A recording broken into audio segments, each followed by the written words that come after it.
The following segment is sponsored by Oregon Nonprofit Hospice Alliance.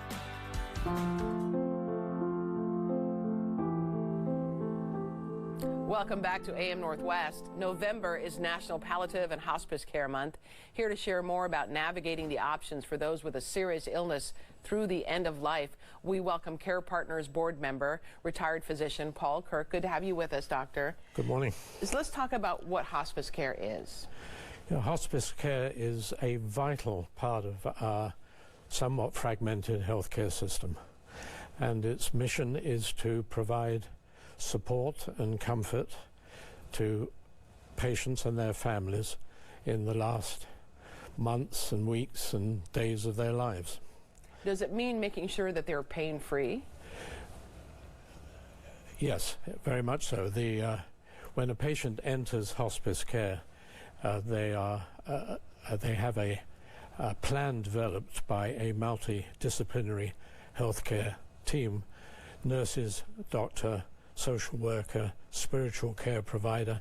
They develop a plan that is specific to the individual needs of the patient, and that will include pain control if that's one of the needs, but right. There are many other needs of a patient who is terminal. What's incredible to me too is how hospice works with the families to help them through their grief as well.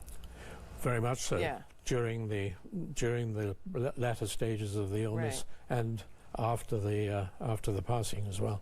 What are the primary differences between nonprofit and for-profit hospices? Well, the nonprofit, the hospice that I'm associated with is a member of an association in Oregon, the Oregon Nonprofit Hospitals Association, which includes Lumina in Corvallis and Klamath Falls Hospice. And non-profit hospice have a single mission, that is for care of the patients. Profit hospices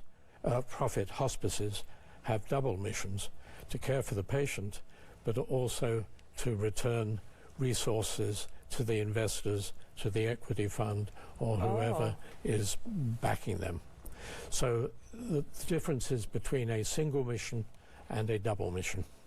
So what would you say would be the advantages to being in a nonprofit hospice, or to having your loved one in a nonprofit hospice? Well, it's the quality of care is the single most important priority, but it's also the independence, the flexibility, the commitment to the local community. Care Partners started 41 years ago with a small group of volunteers, and it has grown since that time.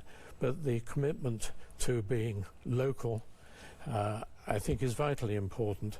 There's no answering to some distant office corporation in other parts of the country. Right. It's a local commitment to the community. How does hospice support the families during the time that their loved one is in hospice? In two or three ways. Firstly, the care that is directly provided, but also there's a large group of volunteers who also support families by coming in, spending time with the patient, so that the caregiver at home can get some respite, can get out, perhaps run some errands, and support in that way. So it's comprehensive support for the families, not just focusing on the individual symptoms that the patient has. It's a much broader approach than that. In my experience with hospice workers, I honestly feel like they're angels. They really care about people. You have to be a special person. I think they're all responding to their vocations. Yeah. Absolutely. Yes. We want to tell everyone, if you would like to find out more, we're going to put all the information for you on our website at k2.com, Oregon Nonprofit Hospice Alliance, 503-648-9565, or go to k2.com/asktheexpert. Doctor, thank you so much, and thank you for what you do. Thank you very much. All right.